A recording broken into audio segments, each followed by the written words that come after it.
that one. And we're sitting there, and, the nurse, who was lovely and very funny, but she came up and we're kind of chatting. And I think I think we were asking her just so many questions. And I think we were asking her about hair loss. And she was like, oh, you need to shave your head.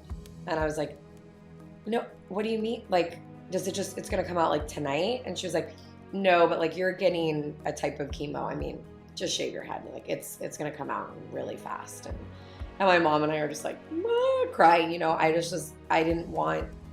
thought maybe there was going to be a chance that I'd have my hair for my wedding. And I was like, I can't do it. Like I want to be like, Samantha on Sex and the City, and she just like whips off her wig. But it was just, I just couldn't do it. It was just so hard for me to do that. And so I didn't. And I mean, luckily my hair really held on for a really long time, but I was freaking out about my wedding. I just didn't, I wanted to look like myself, and, it was hard. Well, everything else had been taken away.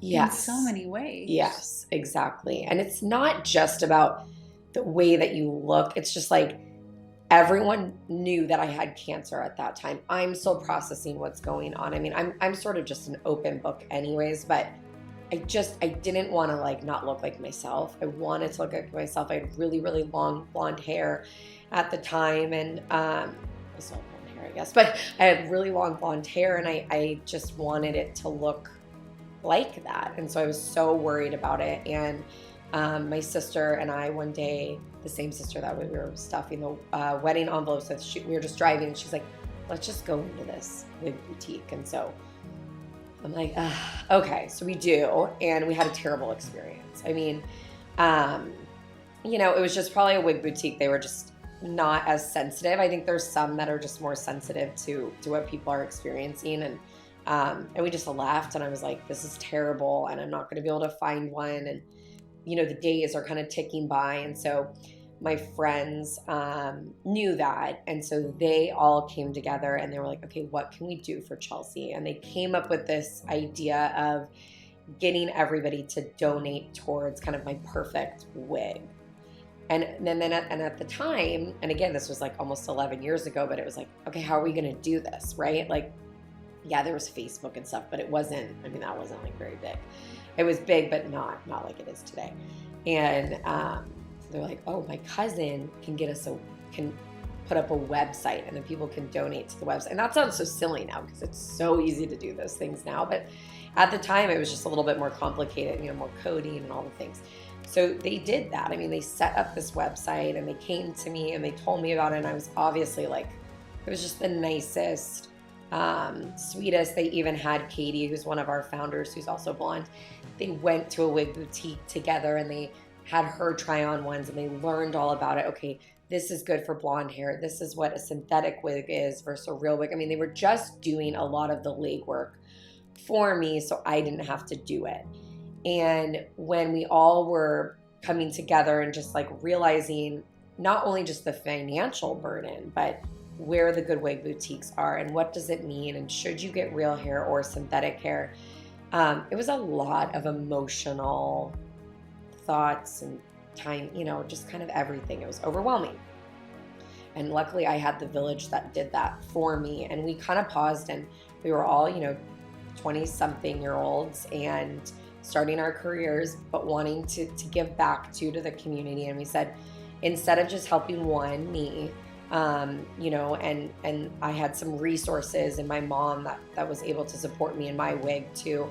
Let's make this into something greater than just helping one person. And that is how Wigged Out was formed. So it really was about providing me a sense of self back on a really important day. And then that was our mission statement. We want people to feel a little bit more like them, and then make this process kind of as easy as possible. And in that story, and thank you for being I'm sorry, it was long. Enough. No, it actually isn't. That's part of it, though. Yeah. Is that you don't get to hear from that internal perspective. Right.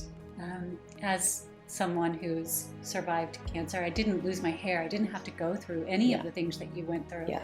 But it is such an internal, personal journey. It is. That sometimes we hold our battle scars inside. Yes. And we don't always share them. And so those around us don't get to understand what it feels like from the inside out. Right. And how important those little things are. Like, you don't stop to think, hey, losing your hair versus losing your life, that gets discounted so much. Right. But it's not about just losing your hair. Right.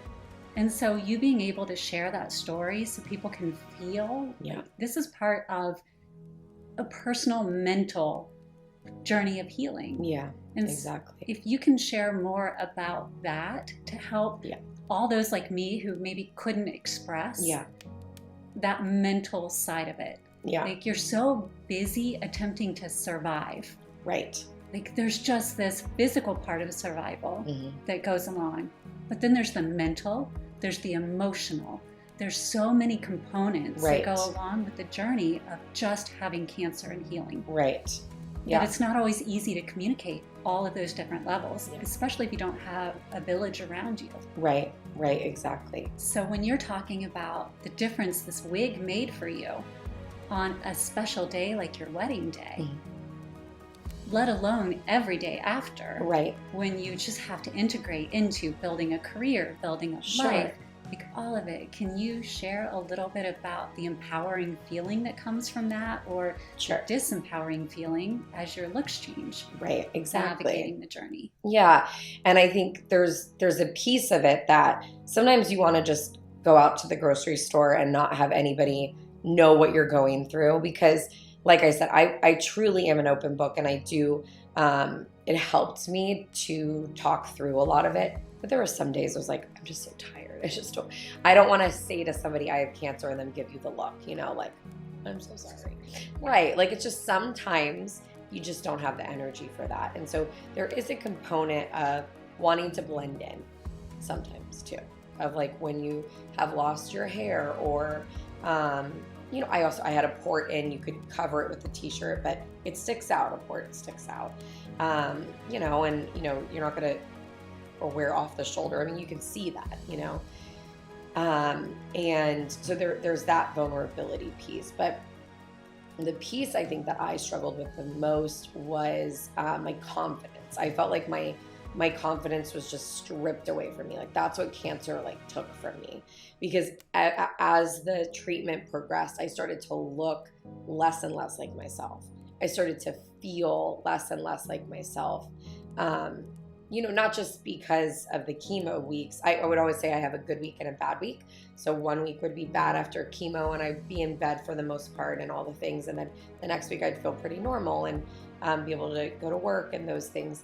But it was just my confidence was slowly slipping away as each week slipped away. And that was really, really hard. And I do think a lot of it had to do with not feeling my best because of the way that I looked too, if that made sense. So because it was I look in the mirror and not recognize is that me? And I still felt like I lived life as best I could, in as normal of ways as possible. But at the end of the day, I didn't feel 100% confident like I used to.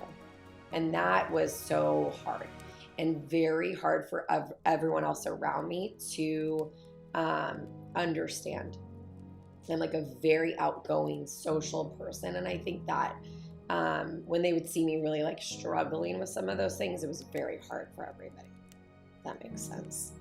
And then I was I wanted to talk about it, and that was hard too. I blogged throughout my entire process, and so I would write very vulnerable things, and that was a very cathartic thing for me. But there's still things inside that, like you said, you just bury down and you hold down. And again, sometimes when you do talk about it with people, you find yourself making them feel better in the moment too. And that can be hard. I just answered 80 things in one. I'm sorry. Which is great, because it does. You end up kind of supporting your family. Yes. When you're the one who is healing, which is healing in some ways. Absolutely. Internally. Right. But there's also, just like we were talking with building blocks family, right? You're there because you don't have to do it alone. Right. And you can understand one another. But when we're going through cancer, sometimes we feel like we're alone because those who desire to support us may not necessarily understand the journey that we're on or how we can express it. Right. And so when we have groups like yours, like Wigged Out, where you have done all of the work because you understand the journey that it is just to get a wig. Totally. Like how exhausting. Yes. Something that should be easy. Like super easy, walking into a wig shop and getting a wig. That should have been easy. Right. And you walked out of there feeling defeated. Yes. And so because you understand, you're part of that village now. Yeah. You created something that's easy. Yes. And you're helping them financially. Exactly. And that's when we sat down as a team and we said, okay, we have to have a procedure in place, but how are we going to make this as simple for somebody as possible? And it was like, okay, Chelsea, how did you feel when you walked and you did this? Like, how would you feel if you were going through cancer and this question was on the application? You know, and just really being thoughtful to how vulnerable people will feel. And, you know, even just our business is really word of mouth too, the nonprofit business, because, you know, you're sitting next to somebody in a chair who's getting chemo and they're talking about hair loss and you say, oh my gosh, reach out to Wigged Out. And that, I mean, that is how we get a lot of our applicants to apply. And I think it's because of our process. It's because we have this understanding of what it was like to sit in that chair, and we wanted to make it as simple for people as possible. So our application is so short. We try to get back to you so quickly.